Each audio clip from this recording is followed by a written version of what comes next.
నమస్కారం. గత 5-6 రోజుల నుంచి చూస్తున్న ఈ పరిణామాలు చూస్తుంటే నేను అనుకున్నా, ఎందుకు మాట్లాడాలనే, ఊరికే మాట్లాడుతుంటారు కేటీఆర్ గారు, మనం మాట్లాడటం కరెక్ట్ కాదు అని ఒక వారం ముందు అనుకున్నా. కానీ ఈ వారం రోజుల నుంచి కేటీఆర్ గారు మైకి పట్టుకుంటే చాలు, ఆయన మాట్లాడే మాటలు, ఆయన వ్యవహరించే శైలి గురించి నాకు భయం అవుతుంది, బాధ అనిపిస్తుంది ఆయన చూస్తే. ఎట్లా త్వరలో ఒక 2 ఏళ్లలో ప్రభుత్వాన్ని పడగొడతా అంటాడు, త్వరలో ముఖ్యమంత్రి అవుతా కేసీఆర్ గారు అంటాడు. కరెక్టే, చేయండి. రేపు జరగబోయే ఆంధ్రప్రదేశ్లో ఎలక్షన్ జరుగుతున్నాయి, అక్కడ ముఖ్యమంత్రిని చేయండి. లేకపోతే మహారాష్ట్రలో ఎలక్షన్ జరగబోతున్నాయి, అక్కడ ముఖ్యమంత్రిని చేయండి. లేకపోతే రేపు ఎక్కడ పక్కన ఏ రాష్ట్రాల్లో, కేరళలో భారతీయ రాష్ట్ర సమితి కదా మీ పార్టీ అధ్యక్షులు కేసీఆర్ గారు, భారతదేశంలో ఏ రాష్ట్రం నుంచి అయినా ముఖ్యమంత్రి అవడానికి అర్హత ఉంది, ఆయన కావాలి, మీరు పోరాడాలి, మీరు పార్టీ భారతీయ రాష్ట్ర సమితి భారతదేశ వ్యాప్తంగా బలపడాలని కోరుకుంటున్నా.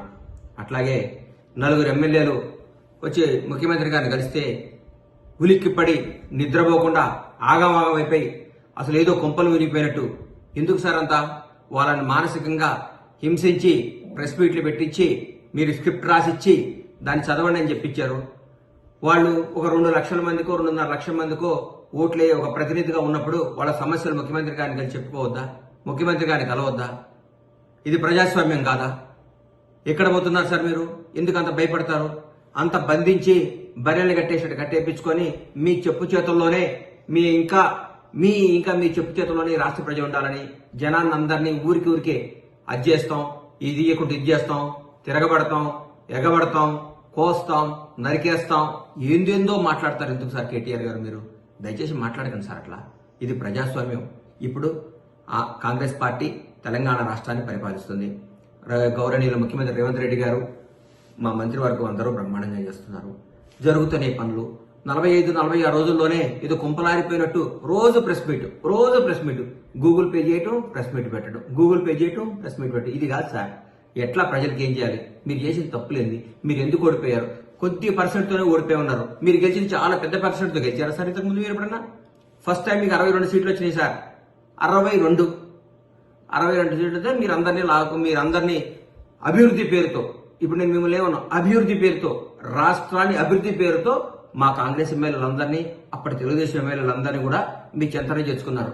మేమందరూ ప్రతిపక్షాలందరూ అడిగితే ఇది అభివృద్ధి పేరుతో రావాలి, దీన్ని అందరూ ఆమోదించాలి, దీన్ని సమ్మతించాలి అని మీరు మాట్లాడారు.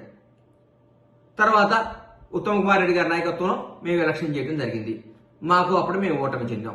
మా ఎమ్మెల్యేలందరినీ కూడా అదే రిపీట్ చేశారు, అభివృద్ధి పేరుతో అభివృద్ధి చేస్తున్నాం, మీ ఎమ్మెల్యేలను తీసుకొస్తున్నాం అని మమ్మల్ని ప్రతిపక్ష హోదా లేకుండా కూడా చేశారు మీరు. అది మీరు గుర్తుపెట్టుకోవాలి సార్.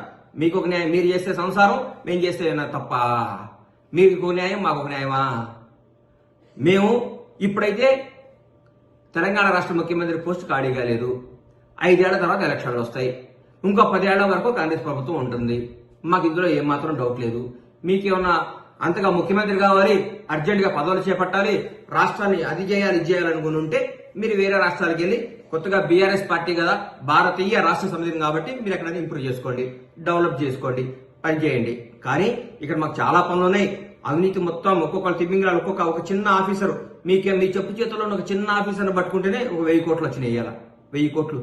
ఇట్లాంటి 1000 కోట్లు అన్ని రికవరీ చేసి పేద ప్రజలకి, తెలంగాణలో ఉన్న పేద ప్రజలకు పంచండి సార్ అని గౌరవ ముఖ్యమంత్రి గారిని చేతులెత్తి నమస్కరిస్తున్నా.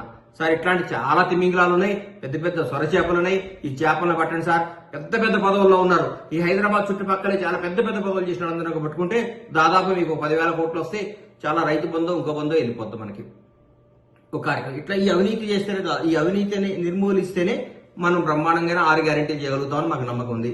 మీకు చేతులైతే దండం పెడుతున్నా, కొద్దిగా ఓపిక పట్టండి, కొంచెం మీ మానసికంగా నిబ్బరం చేసుకోండి.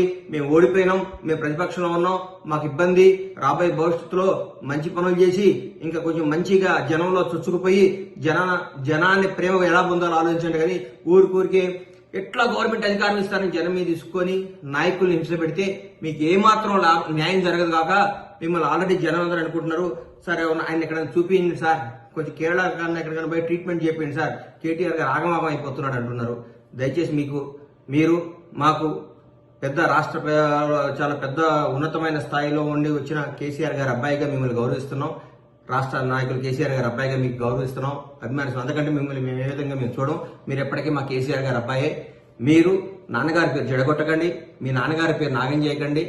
ఆయన తెలంగాణ రావడంలో కూడా కీలక పోషించారని మేము నమ్ముతున్నాం. కాబట్టి మీరు దయచేసి కేసీఆర్ గారి పేరు చెడగొట్టొద్దని, బీఆర్ఎస్ పార్టీని అప్రతిష్ట పాలు చేయకుండా ప్రజా సమస్యలపై పోరాడండి, టైం ఇవ్వండి, అన్నీ జరుగుతాయి. అన్యాయంగా ఊరికూరికి మా ముఖ్యమంత్రి గారిని పట్టుకొని ఎట్లా బట్టి అట్లా మాట్లాడటం, మా మంత్రివర్గాన్ని మాట్లాడటం చేయకండి. అది మీకు మంచిది కాదు. మీకు రాబోయే రోజుల్లో చాలా మమ్మల్ని చూసి అసూయపడి మీరు గిల్లుకునే రోజులు చాలా ఉన్నాయి. మా కార్యక్రమాలు అట్లున్నాయి, అన్నీ మంచి జరుగుతాయి. మీరు ఆగం కావద్దని మనస్ఫూర్తిగా కోరుకుంటూ మీ ఆరోగ్యం జాగ్రత్తగా ఉండాలని ఆ భగవంతుడిని ప్రార్థిస్తూ మీ బండ్ల గణేష్.